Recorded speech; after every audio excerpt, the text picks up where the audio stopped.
Top 10 gang members reacting to serving life in prison. This is where you will end up, with your family and friends crying as you're let out of the courtroom to serve the rest of your life in prison. Murder in the first degree. You, upon your oaths, say that the defendant is guilty on a theory of deliberate premeditation and a theory of extreme atrocity and cruelty. So say, Mr. Foreperson. Ready to step into the world of notorious gang members as they face the grim reality of life sentences for their heinous crimes? Witness their shocking reactions from stoic indifference to brazen arrogance as the weight of justice finally catches up to them. So let's get started. Mr. Barrenett's crimes speak for themselves. For me, and I think it's difficult for anyone to really get inside the head of someone else to understand what their life is like and what they're thinking, but I really return back just to the evidence. Due to his involvement in a number of horrible crimes, Montana Barrenett, a legendary figure in Baltimore's criminal underworld, was given the terrifying moniker of Baltimore's top trigger puller. He got this reputation as a result of his involvement in a number of murders. His reign of terror came to an end when the law finally caught up with him, and he was given 2 life sentences for his part in 6 killings. These penalties put an end to his reign of evil. The proceedings in the courts that led to the sentencing of Barrenett were a clear reflection of the disastrous impact that he had on the community as a whole.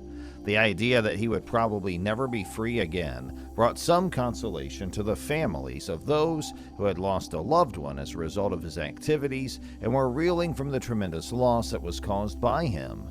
One of the mothers, Valencia Bullock, whose son Antonio Addison was one of Barrenett's victims, showed her profound pain by referring to the suspect as the personification of evil and the devil's child. Barrenett's victims included a number of young men. Her eloquent statement struck a chord with the judge and the jury, highlighting the extent to which Barrenett had multiplied their suffering. The illegal operations of Barrenett were not confined to a single occurrence, but rather formed a part of a wider drugs ring that operated in the Sandtown neighborhood. The harsh and callous way in which he had behaved had left an indelible mark on the neighborhood, and the sentence he was given was an attempt to provide some sense of resolution to those whose lives had been negatively impacted by his actions. I'm gonna be brutally honest. I'm not saying I regret it but what I know for a fact, if I could have changed some things, I wouldn't be here where I'm now. George Thomas, the notorious head of the dreaded 28th Gang, was given the full weight of justice when he was sentenced to a staggering 75 years in jail for his involvement in a string of terrible crimes, including 7 murders committed in cold blood. The neighborhood was rocked by this historic verdict, which finally brought an end to Thomas's reign of terror and sent shockwaves across the community. The trial that resulted in Thomas's conviction was a demonstration of the unrelenting efforts that law enforcement officials put forth in order to hold him accountable for the heinous deeds he committed. The evidence that was given against him provided a terrible image of a man who had no respect for human life and was responsible for several acts of violence and illegal activity. This man was also responsible for multiple acts of terrorism. The severity of Thomas's punishment is proportional to the gravity of the crimes he committed and the devastation he caused to the neighborhood as a result of those acts. The tragic loss of 7 lives has left bereaved families and a community in dread, and the punishment meant to send a strong message that such cruel action would not be allowed by society as a whole, making it very apparent that such behavior will not be tolerated. Murder in the first degree. You, upon your oaths, say that the defendant is guilty on a theory of deliberate premeditation and a theory of extreme atrocity and cruelty. So say, Mr. Foreperson. Little Tony and Smack, both members of the infamous 8 Trey Gangster Crips, were forced to deal with the catastrophic repercussions of their acts when they were sentenced to life in prison for the violent murder of a 9-year-old kid. The crime they committed involved beating the boy to death. The terrible event took place during a vindictive operation targeting a rival gang. Nevertheless, a dreadful miscalculation led to the loss of the life of a young person who had done nothing wrong. Brandon White, the young boy who was killed, was a child with clear blue eyes and a pure heart. He was 9 years old and had never been involved in any kind of gang activity or violent conduct. When Little Tony and Smack, motivated by wrath and misplaced vengeance, opened fire on what they incorrectly believed to be the automobile of a member of an opposing gang, he was one of the innocent people who was killed in the crossfire. They had no idea that it was Brandon's aunt's car, and he was sitting inside of it, completely unaware of the threat that was hiding in the bushes. A community was left reeling in grief and fury as a result of the terrible act of violence. The catastrophe created wounds in Brandon's family that will never fully heal, and the family was destroyed as a result.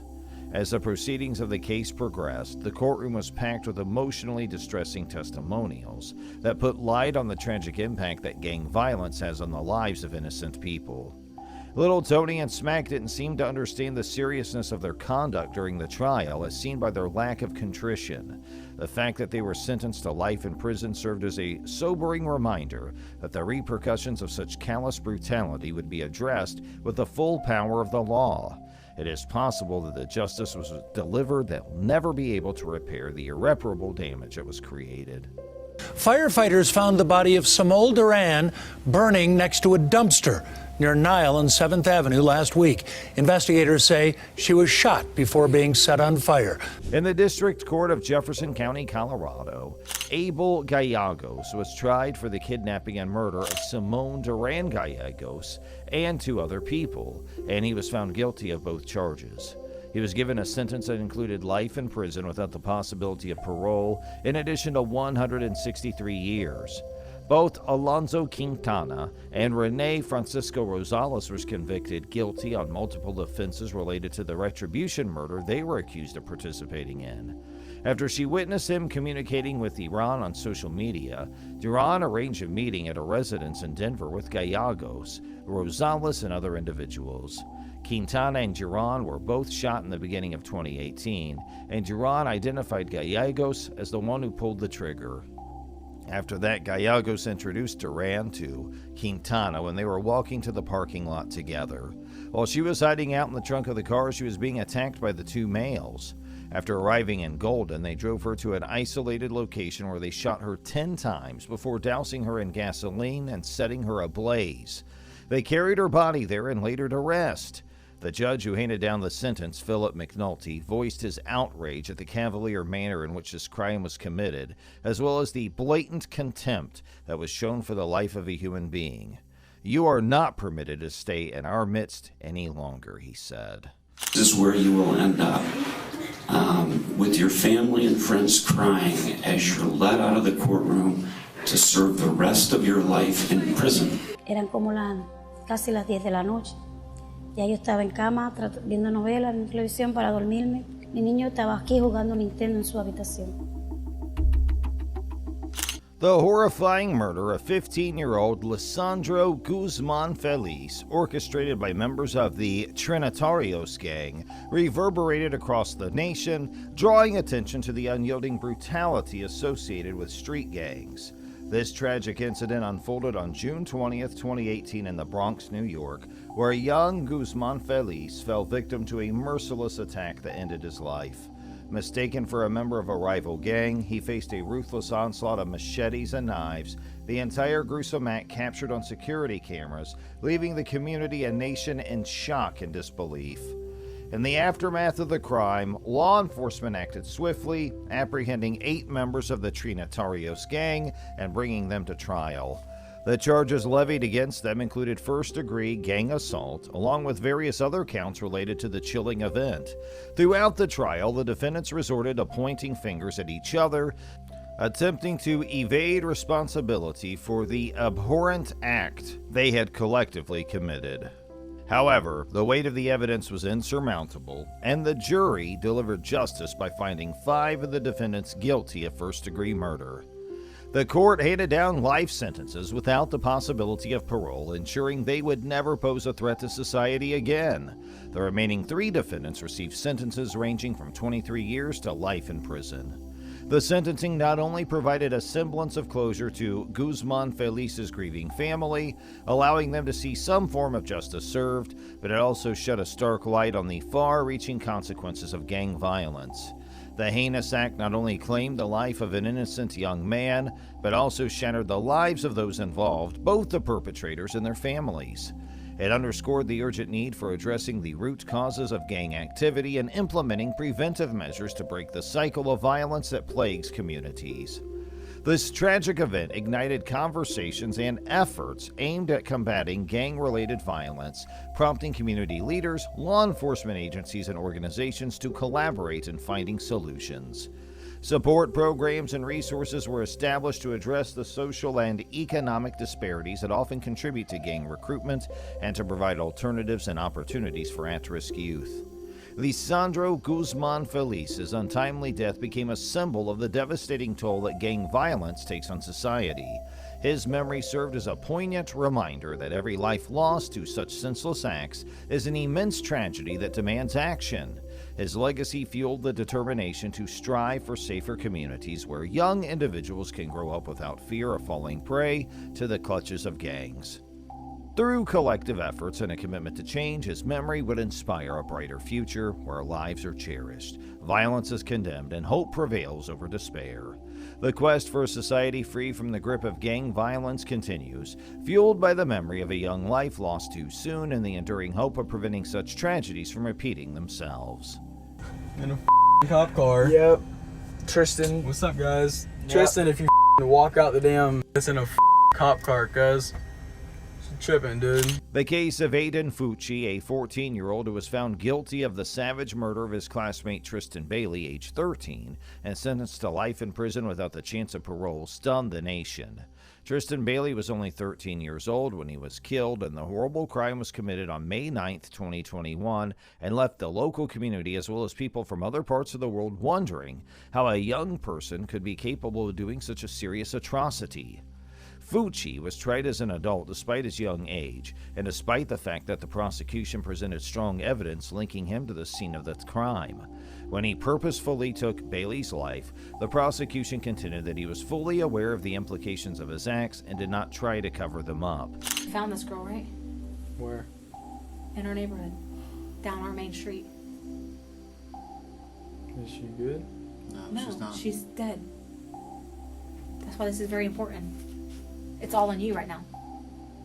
Even though Fucci's problematic past and history of violent outbursts raised issues about his mental health, the judge decided that he was responsible for his choices, despite the fact that he had a history of acting out violently. So let me tell you what you are charged with. You have been indicted by the St. Johns County Grand Jury on the charge of first-degree premeditated murder. That is a capital felony that is normally punishable by up to death or life imprisonment. The decision to sentence the juveniles as adults ignited a controversy regarding whether or not such instances should lead to trials involving juveniles being tried as adults. Despite the fact that Fucci did not show any signs of emotion during the sentencing, the fact that he'll spend the rest of his life in prison is a clear reminder of the sad repercussions of his actions, as well as the catastrophic impact on the family of the victim and the community as a whole. This is the worst case I have ever seen as far as the facts go. During the sentencing proceedings, the heartless murderer, Ronnie O'Neal, showed a disturbing amount of defiance and an utter lack of remorse for the heinous killing of his girlfriend and their 9-year-old daughter. If you think I'm here to play around with y'all, God damn it, I'm not. As the judge pronounced 3 consecutive life sentences along with an additional 90 years in prison, O'Neal shockingly refused to acknowledge any responsibility for his actions. Instead of showing remorse, he audaciously pointed fingers at others, attempting to shift blame and displaying a callous disregard for the gravity of his crimes. The victims, O'Neal's own girlfriend and innocent daughter, were tragically taken from this world, and the courtroom bore witness to the horrifying spectacle of O'Neal representing himself during the trial. Throughout the proceedings, his complete lack of empathy and understanding for the pain he had inflicted upon others was both shocking and appalling.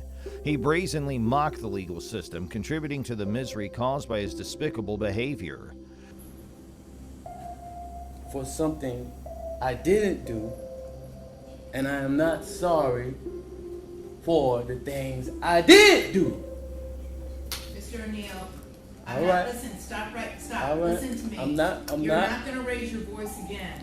I'm You're not going to raise my your voice again. I'm not. I will have you removed from this courtroom. I can sentence you without you being present. Yes, ma'am. You don't conduct I yourself. understand, Your Honor. Thank you. Despite the severity of the crimes he had committed, O'Neill showed no remorse and remained unapologetic for the suffering he had caused. His stunning and heartless demeanor during the sentencing further underscored the true extent of his vile conduct. The courtroom was left in disbelief as he callously brushed aside the devastating impact of his actions on the lives of those he had harmed. The tragedy of this case served as a chilling reminder of the capacity for human cruelty and the devastating consequences it can have on innocent lives.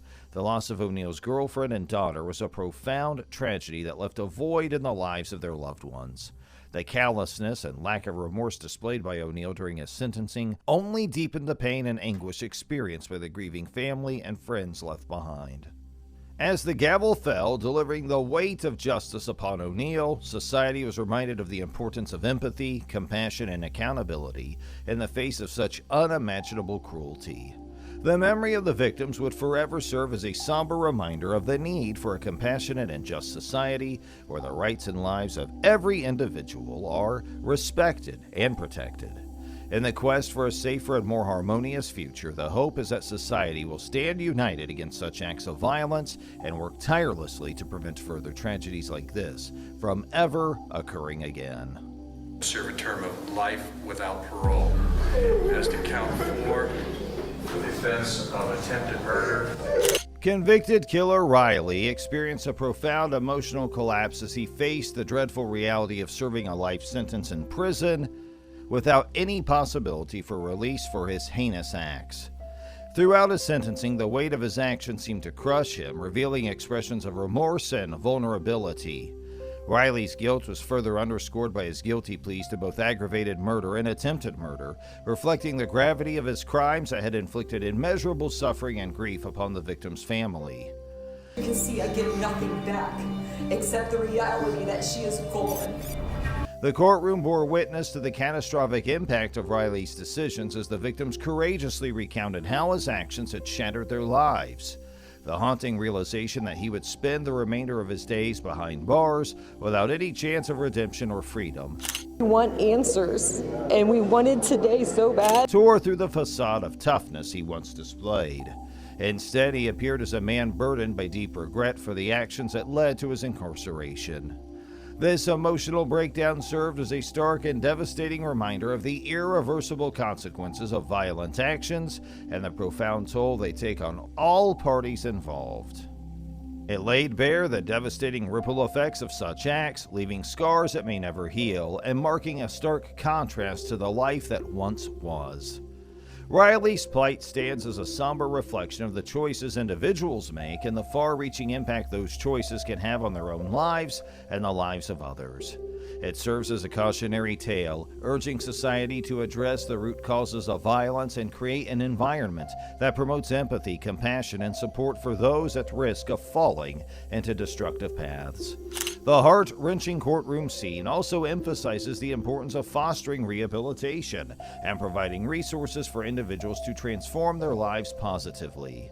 While the consequences of his actions were severe, Riley's emotional breakdown revealed the human capacity for self-reflection and the potential for change. Ultimately, the story of Riley serves as a stark reminder that violence leaves indelible marks on the lives of victims and perpetrators alike. The quest for justice and healing requires a comprehensive approach that addresses the aftermath of violence while striving to prevent future tragedies. It is essential that society continue to work towards a future where empathy, understanding, and compassion guide our actions, sparing us from the horrors of such irreversible consequences. This is what I come Four defendants serve a term of life without parole. As to count 4, for the offense of attempted murder. At his sentencing, Justin Jarman provided a powerful example of remorse and a genuine desire for redemption and reform. His story set a profound precedent for others to follow. Despite facing the consequences of his past actions, he was resolute in his determination to transform his life into a positive influence for younger generations. And if I could one, I'll put down the gun and pick up a book. And I heard 2 little girls, so... Jarman candidly acknowledged that he had veered down the wrong path from a young age, driven by confusion and a misguided attempt to be someone he was not. His honest introspection illuminated the realization that his choices had caused immense suffering to others. Having gained a new perspective, Jarman became an impassioned advocate for education and personal development. He fervently wished he had chosen a different route in his youth, recognizing the harm he'd inflicted on people's lives. This moment of clarity became the catalyst for change, as he solemnly pledged to become a driving force for positive transformation. His ultimate goal was to dissuade younger individuals from following the same destructive path he had once trodden. Jarman's journey serves as a poignant reminder of the power of self-reflection and the potential for personal growth and redemption. By bravely confronting the consequences of his past and taking responsibility for his actions, he showed the courage to embark on a new, more constructive path. His transformation underscores the importance of supporting individuals seeking to leave behind lives of crime and embracing opportunities for positive change. His commitment to being a positive example for younger people resonates as a beacon of hope, proving that one's past does not dictate their future. Jarman's story offers valuable lessons on the importance of learning from mistakes and using those experiences to make a meaningful difference in the lives of others. It's a day that I have been waiting for the past 2.5 years, almost 3 years. In a sickening act of retribution, members of the vicious Reckless Tigers gang, including Joseph Lamborn, Peter Lee, and Young Yu, were responsible for a savage murder committed against a man who had the audacity to testify against them. The victim was targeted because he had dared to testify against the group, and the horrifying events that happened during the commission of the terrible murder served as a stark reminder of the perils that are faced by individuals who stand up to criminal groups. The victim, a brave guy who had courageously come forward to provide essential evidence against the gang, found himself in the crosshairs of their malevolence after he provided key evidence. Lamborn, Lee, and Yu cruelly put their spiteful plan into action, silencing the witness for all time in a flurry of violence, showing no regard for the value of human life. The malicious nature of the Reckless Tigers gang was brought into the open as the trial heated up for everyone to see and understand. Those who were there at the time related stories of dread, intimidation, and the stranglehold that the gang had over the neighborhood. Those who had the audacity to stand in their way felt a chill down their spines as a result of the ruthlessness of their conduct. The judgment rendered by the court served as a demonstration of the dedication of society to upholding justice and safeguarding those who heroically aid in bringing criminals to account for their actions.